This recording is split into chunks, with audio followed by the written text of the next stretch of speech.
Well, good evening and welcome to this month's edition of The Edge. I'm your host, Trevor Lewington. As always, a pleasure to have you here as each third Thursday we're talking to community and business leaders here in Lethbridge, folks that are having an impact on Southern Alberta. They'll share their insights on building your business, building your life, and building your community. And we don't care how you got here, whether it's SHH 101 TV, Fire TV, Roku TV, Apple TV, YouTube. Look, we're just happy that you're here with us this evening. And so tonight, we have not just one, but two members of Lethbridge City Council. So welcome, Councillor Belinda Crowson. Thank you. And Councillor Jenn Schmidt-Rempel. Thank you very much. Thanks for having us tonight. No, it's great to have you here this evening and bearing the heat outside to spend some time with you. Now, Councillor Crowson, you're a historian, you're an author, you have a passion for preserving local stories. So perhaps you can help the audience understand, your journey before all this politics stuff. What was Belinda's life like before? I was thinking in my head of the jobs I've had. I've been a chicken catcher on a chicken farm. That was, in high school, was a good way of making money. Okay, I feel like we're going to go back to that. Chicken catcher. Yeah, chickens. Yeah, let's talk about that. I was a personal care aide to pay for university. Got my teaching degree and taught for a little bit. And then I got a temporary job at the Galt Museum and Archives, which lasted 17 years. Wow. Where I oversaw the programs and the museum education and worked with thousands of kids a year. And then after that, I decided to switch over to politics. So that's sort of where I came from. And it sounds like a short process, but it was quite a jump over from local history into government. I'm sure. So was education and teaching always a passion for you? Like, was that sort of a known pathway? I love to learn and I love to teach. Okay. And so I have a biochemistry degree as well as a education degree, right, where I have a social studies major. So I love okay, to learn and research and understand the world and then share that. And really, that's what politics is, right? It's all about trying to understand a problem that we're facing, help to solve it, and then communicate that to the public. So it all ties in beautifully because it really is analysis, research, communication. Okay, awesome. Thank you for that.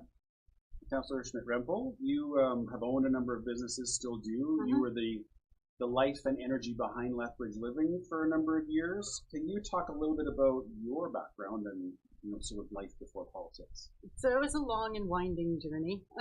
My degree in background is in the fine arts and humanities. Okay. Graduated with a degree in English from the University of Lethbridge, went on to do my master's degree at the University of Regina. And while I was doing that, in order to get through school, I worked stage tech crew for fine arts productions. So I've had the pleasure of working with Weird Al Yankovic, working on the Cats Roadshow, number of different touring companies. Came back here, and then the journey really started when I moved back to Lethbridge. I actually track it all the way back to there. When I started working at the University of Lethbridge in applied studies and co-op, so I instantly got out into the community, got to understand what different businesses were here, how they were supporting students, the different degree programs, everything like that the University of Lethbridge had. Moved through that, and then we purchased Lethbridge Living magazine, which was an extension of that, because again, I'm out in the community, learning about the community, the stories, everything, and how our community is growing, what we need to grow, and just watching the development of this city and learning the stories of the people here. We sold the magazine, and I went on to do the marketing and communications at the Lethbridge Public Library. And it just naturally graduated into running for City Council, because really I've got that background in marketing and communications, understanding the stories of this city, who lives here, what they do, what they're looking for, what their hopes and dreams are, and how we want to see this city grow into the future. Okay. Belinda and I joke, and we joked about this yesterday. I know she's thinking about it, that between the two of us, we know everybody living and dead in this city. Yeah. Mostly living a lot of debt. Yeah, exactly. Okay. Yeah. Between the two of us, we've got it covered. Yeah. But yeah, I mean, both storytellers in your own right, but from completely different perspectives and histories, which I think is interesting. Yeah. So let's build on that then. How did getting people interested in local governance, let's face it, it's not the most glamorous gig. So what made you make that jump? I mean, it sounds like you were well prepared, but I mean that's a pretty intimidating sort of life decision of, I'm going to put myself out there and I'm going to go do this thing. Why did you make it? Well, and that's an interesting story, because back when we had Lethbridge Living magazine, the provincial government was looking at moving to extended producer responsibility for recycling products, which basically means putting the price of recycling onto producers. So Lethbridge Living magazine would have been responsible for paying for its own recycling of its materials, which is fine, except that the provincial government and other governments throughout Canada have neglected to think about or take into consideration foreign products. So Lethbridge Living would have been paying for other magazines to be recycled from outside of Alberta. They would have been, we would have been paying for cardboard boxes that produce came in for being recycled. So now we're not just paying for Lethbridge Living's recycling and the product we're putting out, we're paying for everything everybody is purchasing, or a percentage of it. Gotcha. And I was dead set against that. At that same time, the city of Lethbridge was bringing in its recycling program. And in bringing in its recycling program, it was not using the current recyclers that were here in town. There were 3 of them. And they were taking over that business from private enterprise, which I was not in favor of at all. So those 2 things combined, I became quite vocal about my issues with recycling. Not opposed to recycling, there are just issues that we have to sort out and discuss. And I got pulled, being a prominent member of the community, I got pulled aside by a member of the executive leadership team at the city of Lethbridge and told I needed to learn to keep my mouth shut. At which point I said, I'm going to guess how well that went. Yep, yeah. And at which point I said, no, actually I don't. And here I am. So it was primarily a flash issue for you around this recycling, EPR. Yeah, it started there, and then and that's where it started. And it really kept going from, no, there are different ways we need to be engaging our residents. We need to be supporting business.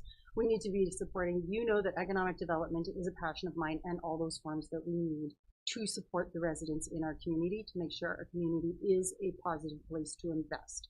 Whether you're living here, whether you're building a business here, whether somebody is moving here, whether you're deciding to keep your business here, all of those things are important to us. And if we're not looking at how we're building that, we are failing the growth and development of our city and our residents.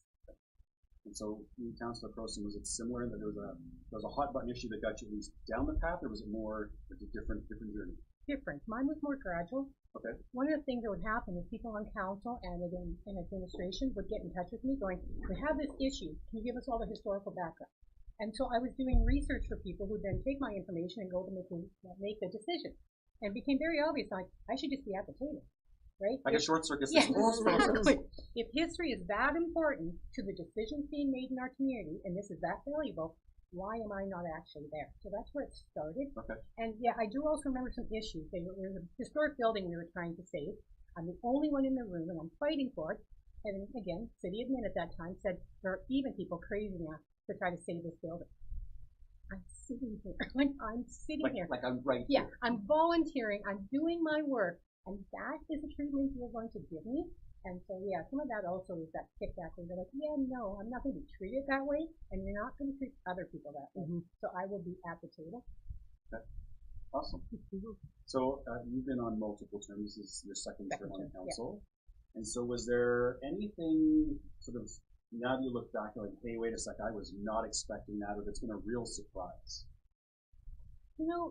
I think one of the things people aren't aware of, and I had talked to Barb Lacey and a lot of other councillors, so I had really good sense. But in the changing world, it's the time commitment. I don't think people realize how large the agendas are, how much work that sort of stuff is. And I'm fortunate to be able to put the time in. But when you explain to some people, like one agenda is 1,000 pages. There's a lot of content you're just supposed to know. Yeah, exactly. And I think that is what I found most surprising. Not so much even that, they exist, but that other people aren't aware they exist and that they're trying to do that kind of work. Oh, okay, interesting. And how about for yourself? Has there been any sort of aha moments where you're like, ooh, I wish I'd known that ahead of time? I mean, certainly speaking to the time commitment, I had been doing research for a former member of council, so understood the time commitment that individual was putting in and some of the base research that I was doing for them. So certainly understanding that it's not only the agenda packages that you're reading, it's the independent research that you're also doing on your own. So all of that checking and verification on the reports that you're getting back, reaching out into the community to discuss those things with individuals that may have some expertise that haven't been invited to participate in a report, or haven't contributed to the report. So certainly rechecking and that verification.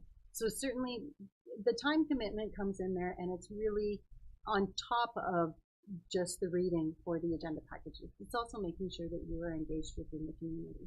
Yeah, I think you're both very visible at community events, which is a time commitment. There's the reading of the package, but then you're actually sitting down with stakeholders and, you know, independently getting information to help color and influence your decisions. Yeah. Right? We're representational government, so if we don't actually go out ourselves and do the talking, it's always funny when people say, staff doesn't do public engagement. In representational government, you represent the people, so you're the one supposed to be doing the engagement. They don't even talk to people. Yeah. Like that's your job. That's your job. That's our job. Exactly. Talk to the voters. Exactly. Right. Yeah. Okay. Now we're a year-ish away from the next municipal elections across the province. Is there any sort of learnings or key advice you give to people that are thinking about it? Like, you know, you've now got the benefit of hindsight, and is there anything you wish you'd known when you started out this path and you would convey to aspiring candidates that are maybe listening and thinking about it? The first thing I'd say is do it. It's well worth it. Okay. Being involved in your community, serving your community is absolutely a blessing and an honor, and something people should take on. That's the first thing I start with. Yeah. Don't talk yourself out of it. It is something you want to do. Okay. Yep. But certainly understand and be aware of the time commitments.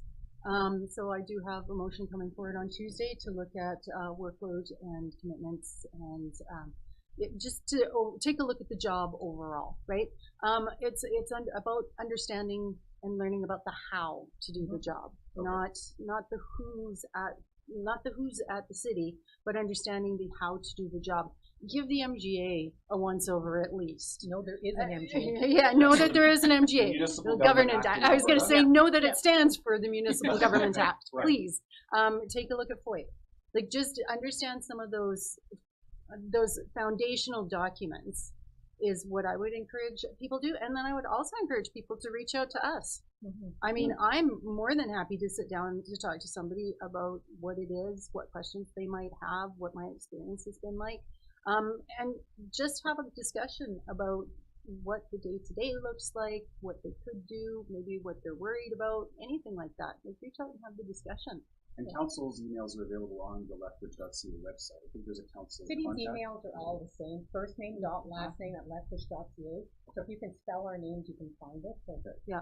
On a more practical basis, go on board. Learn government. We are a governance body, right? We may have the fancy name of City Council, but we are a governance board.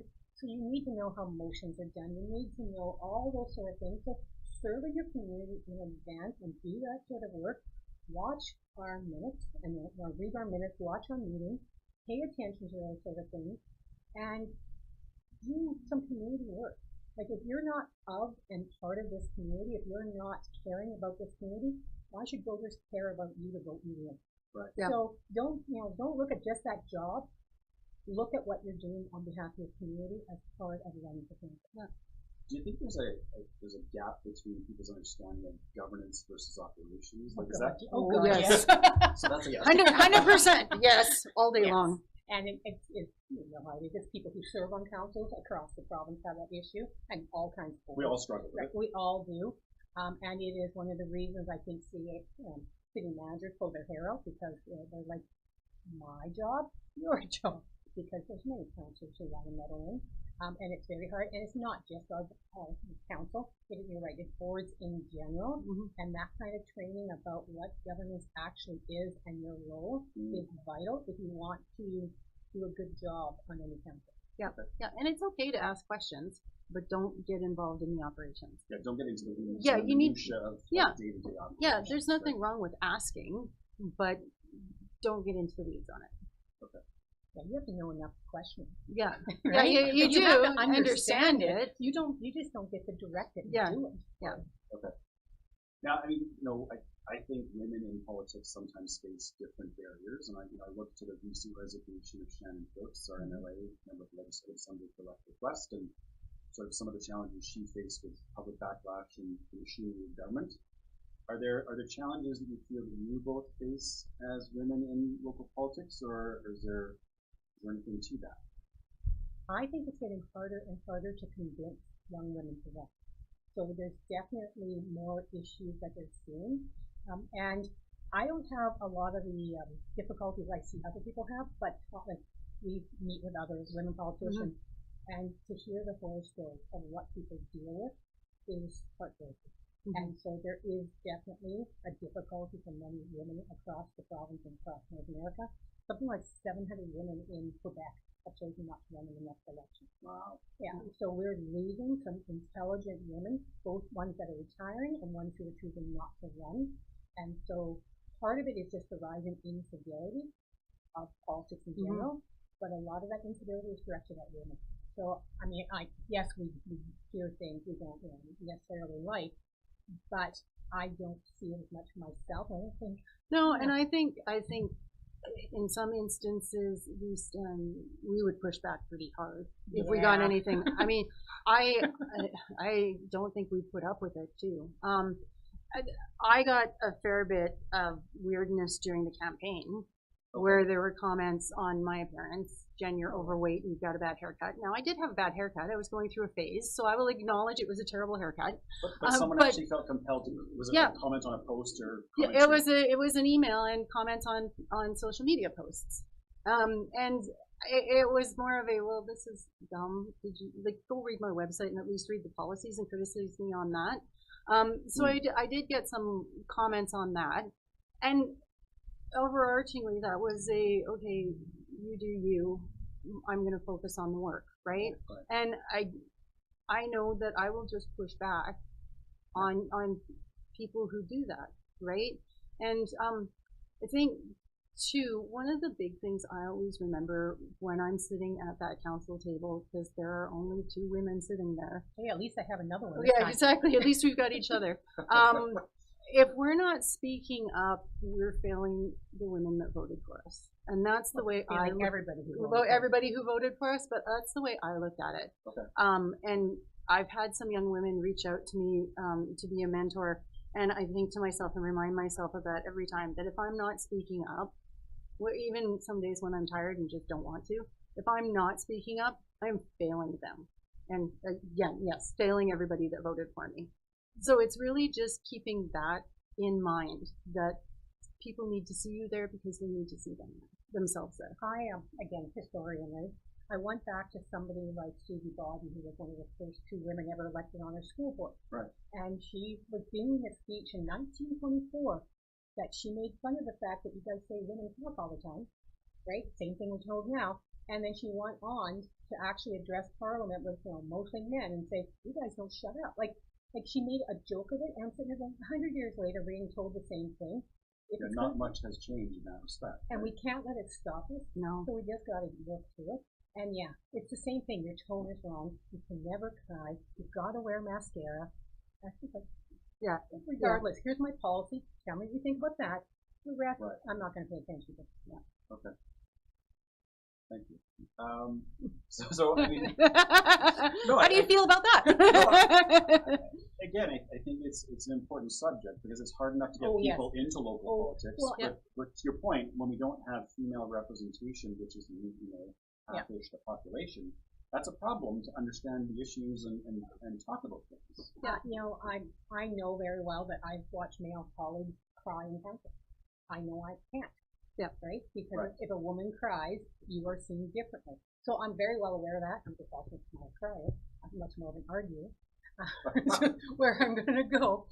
But you have it in the back of your mind, and I do have a very good friend who used to be a city clerk, City of Lethbridge. And I remember when I was getting ready to run the first time, she's like, you always have to make up a mess there. You've got, you've got these things. I chose not to follow that. But again, that older generation had it even harder. And if we can do it and make it better for the next generation, that's the hope. Yeah. Is that, by doing the job and doing it well, maybe there'll be a time that women won't be told you talk all the time and your tone is wrong. And yeah, you're too much. Yeah. That's the other one. You're too much. You're too this. You're too that. No, be you. Right? Get out there. If you're frustrated with something, be frustrated and express that. We have to be able to do that. Male colleagues at the table can do that. Why can't we do that? Right? And it's also us being there is a different perspective on what's going on. Snow clearing. That was a huge one. Yes. Snow clearing, when you take a look at it from the perspective of young mums with their kids, right? Trying to get kids in and out of cars, walking with strollers, anything like that. Women are more likely to walk places than they are to take public transit or drive a vehicle. And when snow clearing's not done, they can't get around. It literally becomes a barrier. Yeah, Yes. exactly. Economic barrier if you're walking to work, and a barrier to get out of the house with your kids and go grocery shopping or whatever. Or just get out of the house with the kids, right? Yeah. And it's just keeping that in mind, right? We're so car centric, but young moms will choose to walk when they And can. better decisions are made when there's more diverse voices around the table. Yeah. And so whether it's more women, whether it's more people of color, whether it's, I love my colleagues, but we're not young. Yeah. Right? Like there's no young voices. I was not going to say that. I mean, we feel young, we're young at heart, but we're not young. So it's the 20s and 30-year-olds we have to reach out to and try to find. So whether it's diversity of, gender, whether it's diversity of age, if it's not around the table, it's our responsibility to go out and talk to people and find it. And work even harder to gather that. Yes. And work hard to get those people to the table, right? What are the barriers to get them there? We looked at the municipal housing strategy last week. And based on the wage that we are currently getting, and I'm not saying that we need a wage increase, but we really need to talk about this. Based on the wage we are currently getting, You as a counselor. a counselor, if you do not have another job or spousal support, or you're independently wealthy or retired or have another means of support, you cannot rent an apartment and be on council. We couldn't afford rent in Lethbridge. We could not afford rent in Lethbridge. So if you're a single parent, if you're a university grad, anything like that, and you are just making the wage that we make on council, you cannot afford to rent an apartment and live in this city. That's a problem. That's a huge problem. Yeah. That's a huge barrier to getting more voices at the table.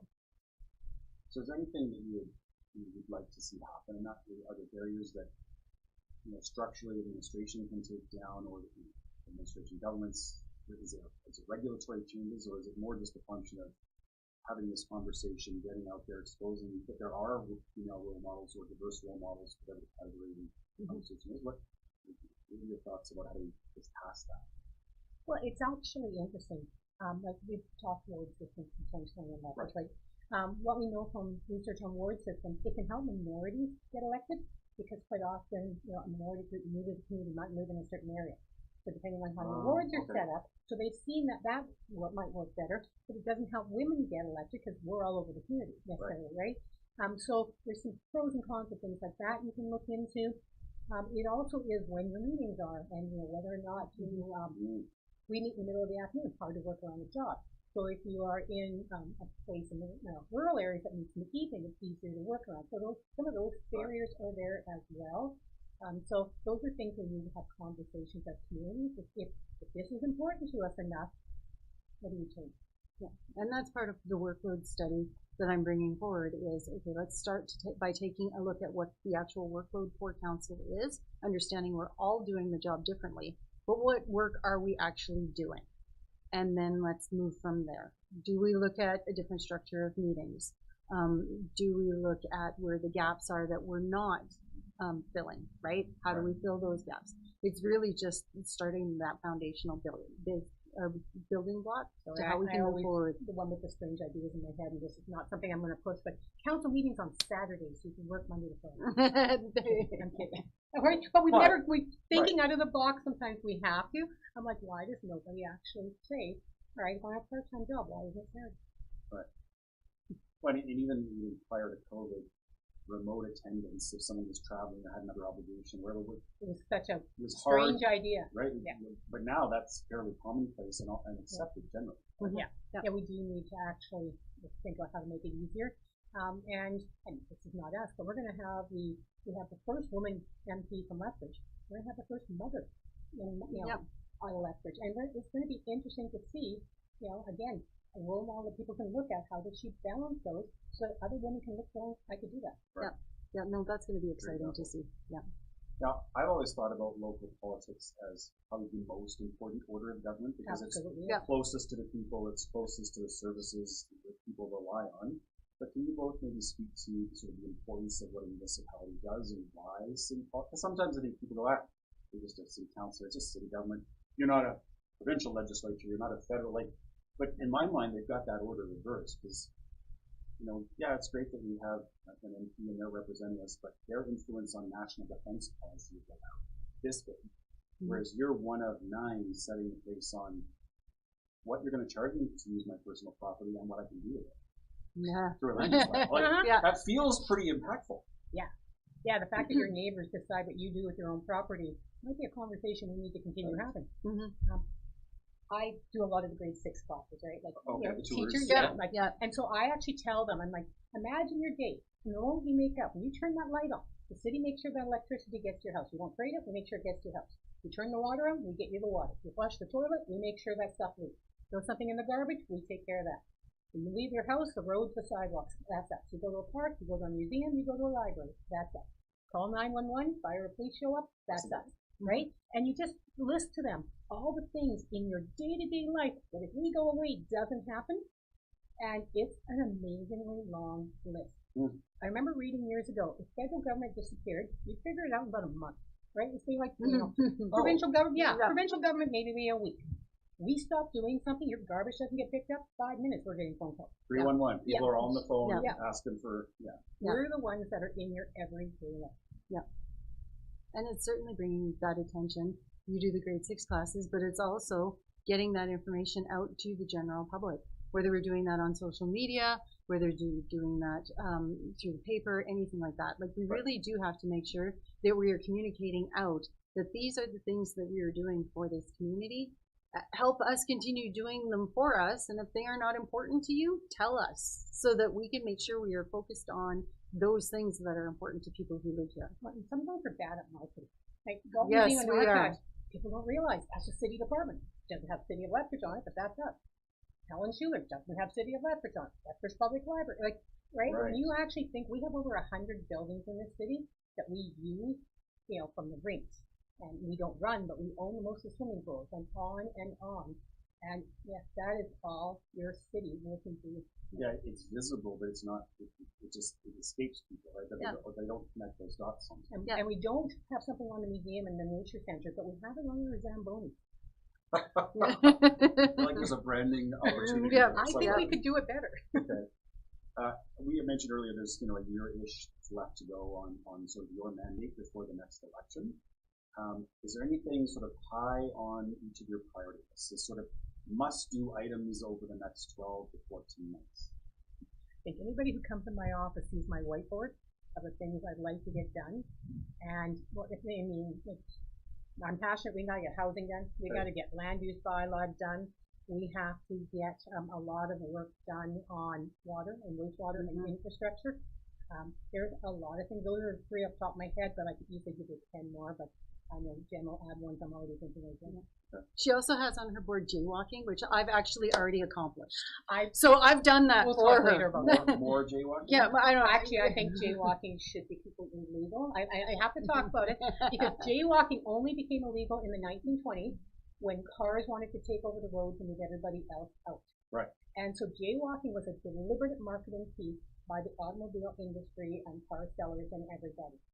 And one of the things, if we want to promote pedestrians, if we want to promote community spaces, etc., we have to think about how we actually share those spaces.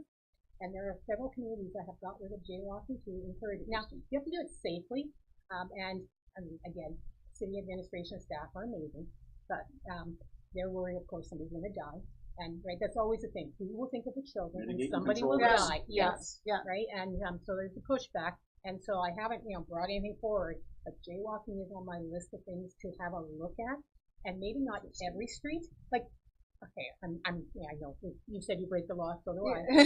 When I'm doing walking tours downtown, we jaywalk, but we jaywalk on streets and not avenues because you can easily go across, 7th Street. Right. I don't think I jaywalk on 4th Avenue. Right. So you have to be smart. There's some practical common sense required. Do not get hurt. But I think we need to have that conversation about why do we have a 100-year-old rule that was just created for cars and not even for car safety. They wanted to go faster. They just didn't want anybody else in their way. And it wasn't about, it wasn't safety for pedestrians. It was, I want to drive fast. So I'll continue that study for Belinda over the next year and keep jaywalking all over the city and just let her know how it goes for me. My focus is and will always be on economic development and those things that we need to focus on to grow this city. That does include housing. That does include our water and wastewater treatment plant expansions. The capacity we need, for industry and new homes and new schools. And all the capacity for all those core services. Economic development and against housing, like. Yeah, and it's a focus on those core services that we need to grow and build this community. Right. Because one of the things that economic development can do is it can, if it's done properly, it can reduce taxes. And that's what we really need to be working towards, is seeing a reduction in those residential tax rates. We can't keep taxing people, it's not sustainable. Tying in with that, when we're talking about housing, you have to look at densification as part of that. Yeah. We cannot keep urban sprawl growing. So densification, more residential units for the amount of square footage. Yes. Right? Yeah. Okay. Whether that's going up or whatever. And again, I'm very much, because if you knock everything down, I'm losing my historic building. So I am not going full scale. We're not knocking everything down. But there are really smart ways of doing incremental densification that does not change your neighborhood dramatically, but does get more people in. One of the things historically we know, like London Road, love it. But 40, 50 years ago, it had a higher density than it does today because it was families, etc. Mm-hmm. Oh, okay. And so their taxes are going to continue to rise because you've got the same land base but less population, right? You're going to see issues there. And so how do we, change some of that? Do we allow, back-lane housing, right? Do we allow more secondary streets? Do we allow just some very smart things you can do so that there's more people better using our utilities, better using our resources, and sharing the cost. Yep. And it builds a stronger community because you've got more people looking out for each other. It builds a safer community because you've got more people looking out for each other, and you've got more positive activity happening in those communities. I mean, you both mentioned housing multiple times, and I know it's been topical at the council table of late in particular. So I think there's some confusion around what is the role of municipal government in housing, because people will say, well, that belongs to the province, but you control zoning and some of the infrastructure considerations. So we both have housing as a priority. It does support economic development, so you've got my vote. What is the city's role, and what do you see as some of the issues that you have to grind through to try and solve housing, beyond sort of densification, some of you've already mentioned? What else is on the housing agenda? We really need to make sure that we've got the zoning in place so that when people come forward to do a housing project, it's easier for them to move through and get that work done. We need to make sure the utilities are there for them. So we can pre-plan some of that. We can work on some of that. And basically it's just cutting the red tape to make it easier for building permits to start moving ahead in different areas in the city. We don't need to blanket rezone, but we need to get smarter about our zoning and making sure that zoning is appropriately placed throughout the city and making sure that there is a variety of appropriate housing for different needs. And I think we need to start talking about housing in a more positive manner. Everybody thinks, affordable housing is going to bring their property values down. Affordable housing can mean a first-time home buyer. People get worried when they hear affordable housing that my property values are going to go down. The people who move in aren't going to take care of that house. That's not a correct assumption to be making, right? It could be a young couple that's starting out that doesn't qualify for X level of mortgage. Exactly, right? So it's talking about, okay, those are first-time home buyers, and then it's talking about the housing continuum for people who may have different needs and what the appropriate range of housing is for them. When we talk about permanent supportive housing, everybody automatically goes to, I'm going to have people with addictions living next door to me.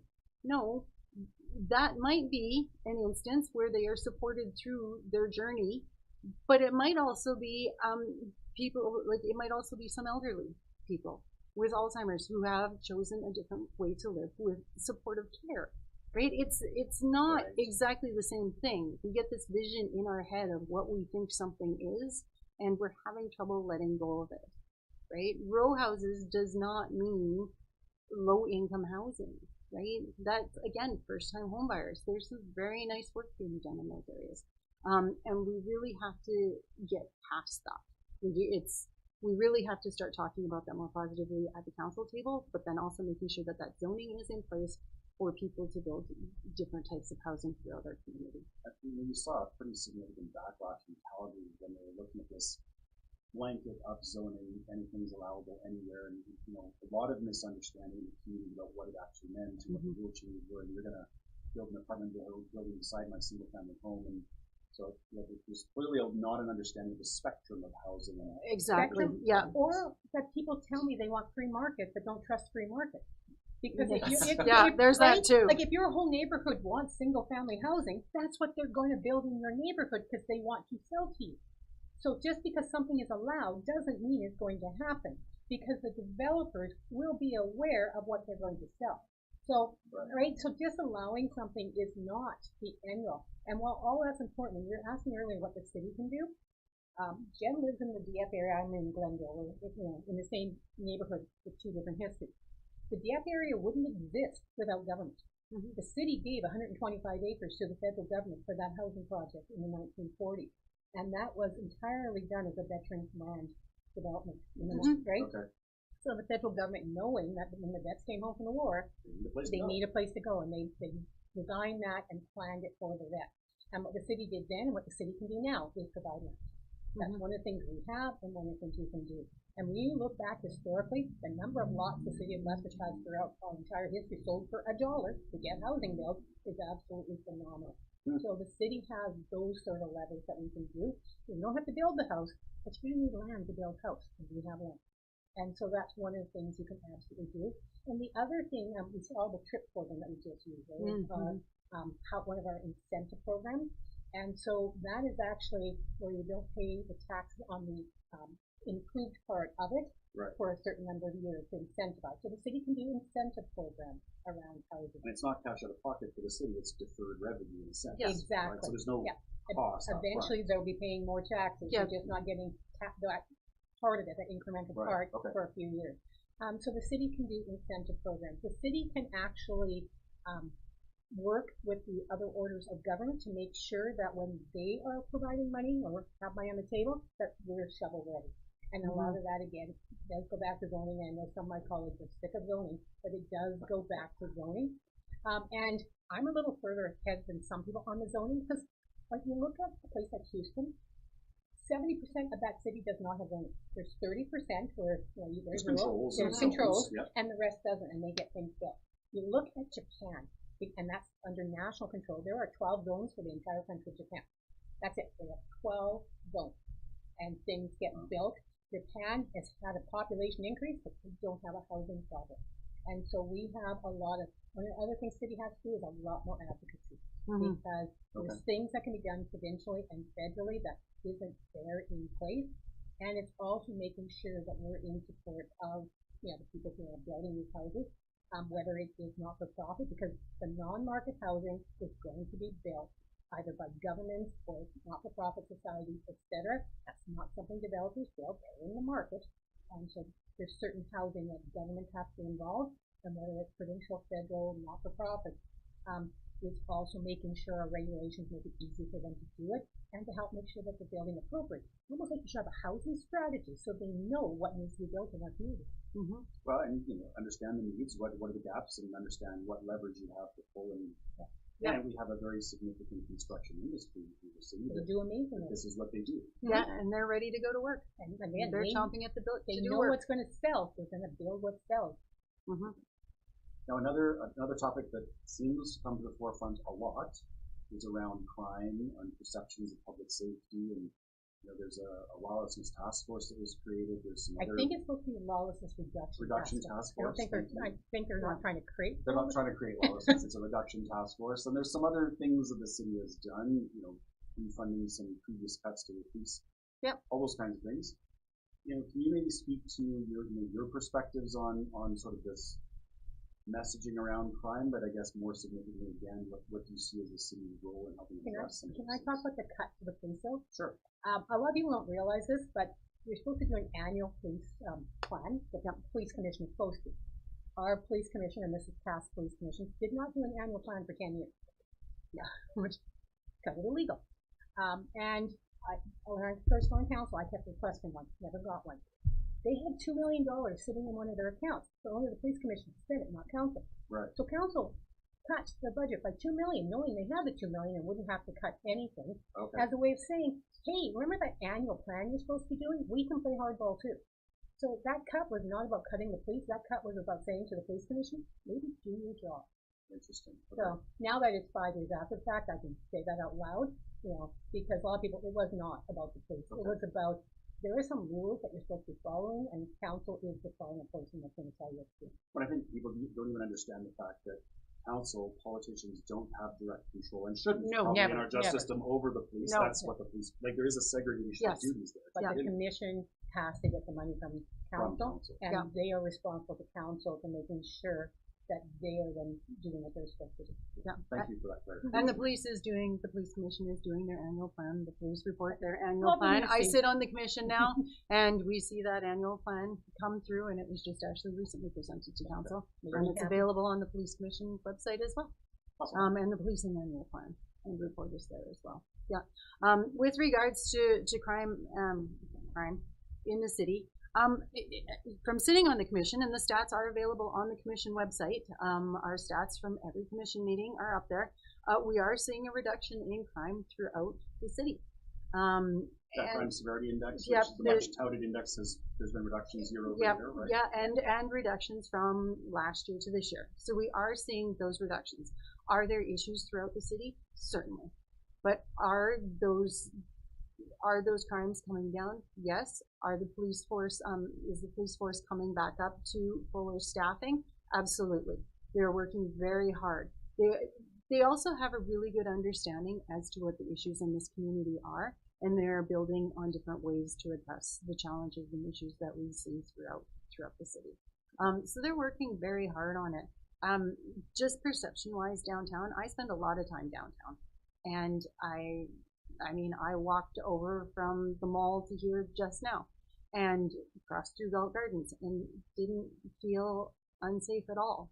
And I think perception of safety really does come down to someone's perception of how they feel and how safe they feel in a different space.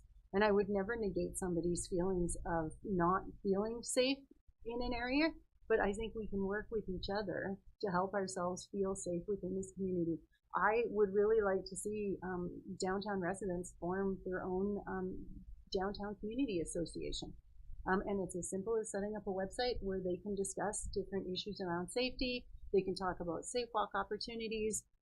They can talk about watching out for each other, that sort of thing, because it really starts as well with community building.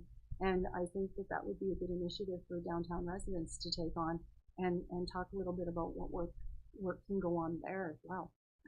And yes, police have been doing amazing work. There's great things done, but I'm going to loop it right back to housing. I want you to think of the worst days of your life, right? When you had a fight with your spouse, or something has gone wrong, or whatever has happened. If you had that worst day of your life on the street, you would be reported to the police as well. We all would have been. Right. But we have our houses to have those meltdowns and to have those events and to have those things.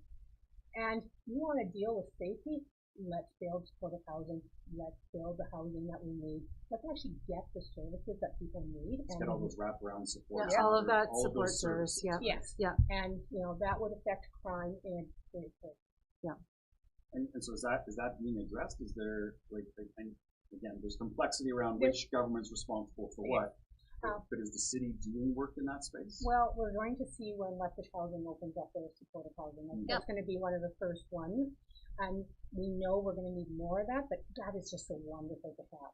And we are seeing an expansion at the shelter. We are seeing some of those. Yeah. Would I like that all to move a great deal faster? Absolutely. But there are pieces coming in.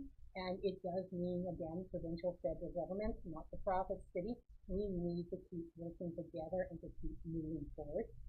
But I would like to see 3, 4, 5 more supportive housing built. That would be absolutely wonderful. The fact that we have the one is great news. And as soon as that one is done, the next one is great. Where's the next one? We're working on the next one. And getting all that appropriate housing. For instance, if we were to look at a municipal housing strategy, identifying where those gaps are so that we can build and zone for the appropriate housing that needs to be done and meet the needs of people who have Which are different types of right? needs. 'Cause there Everybody's as different you types of mentioned, needs. it's a spectrum. There are different needs across that range. Yeah. Of people. Yeah, so making sure that we are taking that municipal housing strategy, seeing what those gaps are and what the gaps are in housing, and planning for that, because that's what's going to make us successful. Okay. And linking back to economic development, we know we have one of the highest poverty rates in Alberta, in Lethbridge. And again, statistics show poverty and crime tend to go together. And so it's not going to be solved quickly, but we do need to look at what are we doing to make sure kids stay in school. What are we doing to make sure that people who are low income are supported so that they have housing, because you lose housing, you're going to lose your job. But what are we doing around poverty reduction? And that's one of the things, again, working with the provincial government, we have to seriously be looking. Right, there's the reactive policing side and the proactive preventative sort of intervention early side. intervention. If you want to talk to a group that know that policing cannot solve anything, or cannot solve the entire problem, talk to the police. They're very well aware. They'll be the first people to tell you. Yeah, they don't want it all on their shoulders, and so we have to support the police by doing the rest of the work. Yeah. Let's shift gears a little bit. The power of the internet means a lot of our viewers tonight are not from Lethbridge or even Canada, which is always fun. What do you love most about Lethbridge? Like, when you go to sell the city, or you talk to friends, relatives, family, whoever, what do you like? What to you is like the key thing or the key spark about this city and why you're passionate about it? I love the green spaces in this city. Okay. Right? We have some amazing green spaces between our river valley, our different parks, our connected park system. We do an amazing job of that, and we do an amazing job of maintaining them. We've got some great spaces for people to explore, no matter where they're coming from, whether you're going to float down the river on a really nice hot day, as we have today, or you want to go biking in the river valley, or you just want to explore Fort Whoop-Up or Nikayuko. We have just some of the most amazing green spaces. We've got some fantastic restaurants to visit.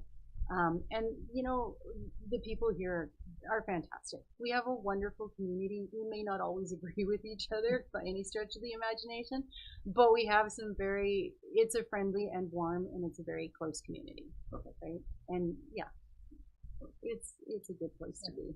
Yeah, and we have, in addition to all that, the people are amazing, but we have some amazing restaurants and food. And we're living in the middle of an agricultural area. Yes. We have some of the best food you're ever going to find, and you can, sit out in the patio, enjoy it. There's all of that going for us. But the other thing, of course, I'm the local historian. Oh my heavens, we are a fun community. Like, whatever you might think, one of my favorite stories in the 1920s, we had Mayor Hardy as our mayor, and he was an astrologer. So he would create you an astrological map, a horoscope. Okay. And he had a request from a man called William Lyon Mackenzie King, Prime Minister of Canada, to do his horoscope. So if your mayor has never created a horoscope for the Prime Minister, you're not left. You really just don't count. No. And that's just the tip of the iceberg of the fun, interesting things. Yeah. There's lots to uncover and lots to dig into. Right? Yeah. We're a fun place. We are an amazing place. We really are a fun place. Yeah, and we're not Lethbridge because we're left of the bridge, in case you want to know. That's very true.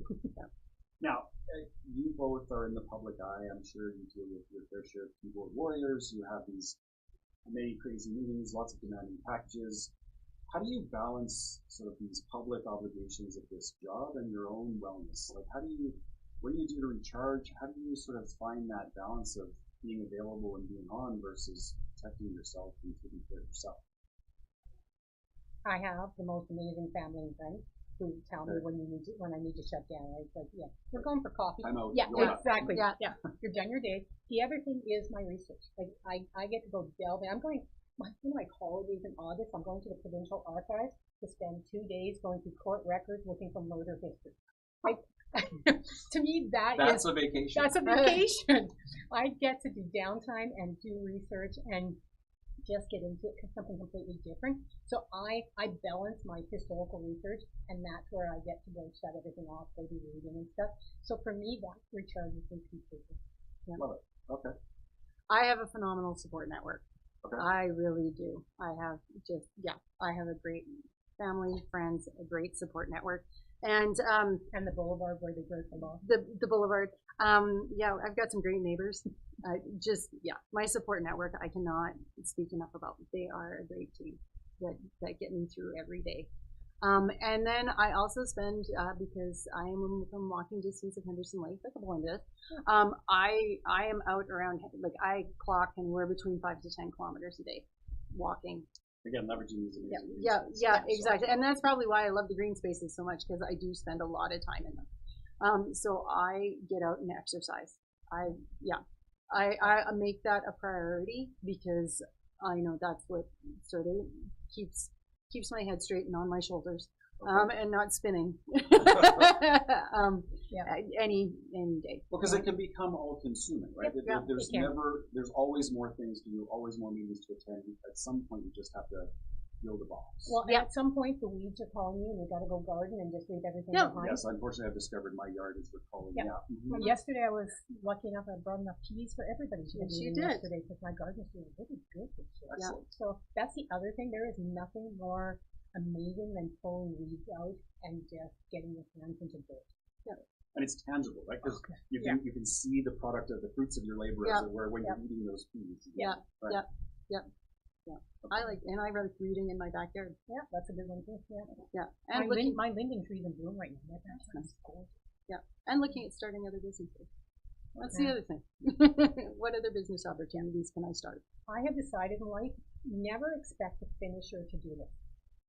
Your to-do list though needs to keep changing. You need to have things taken off and new things added. But how boring would it be to have your to-do list ever done?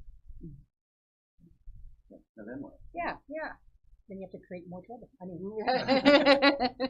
so our hour is almost up, if you can believe that. I'm curious if either of you have had a mentor or mentors that were key, whether it be in your political life or business or some of your other work. Is there someone sort of along your path that's provided some key lessons and what those might have been? Too many to name. Right? Okay. I mean, from my mother to my sisters, from like the Dr. Bob Lacey, who sat down with me before I ran for council. I was like, are you sure? Yeah, I mean, it was amazing. We actually got kicked out of a coffee place. We were sitting and talking so long, and they're like, we'll be closed. You guys might want to leave. Because I was just sitting there and listening to everything. And I sat down with several past women councillors and women MLAs to get a sense. And Jean Johnson, the past city clerk, and on and on.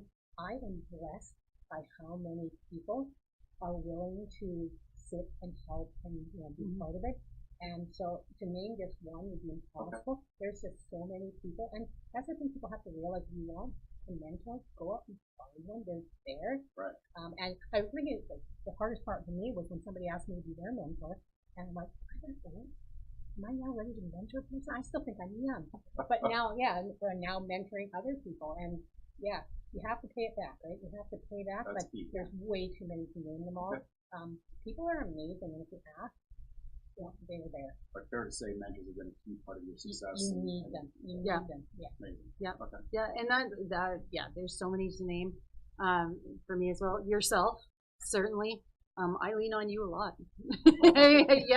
And I appreciate what I've learned from yourself.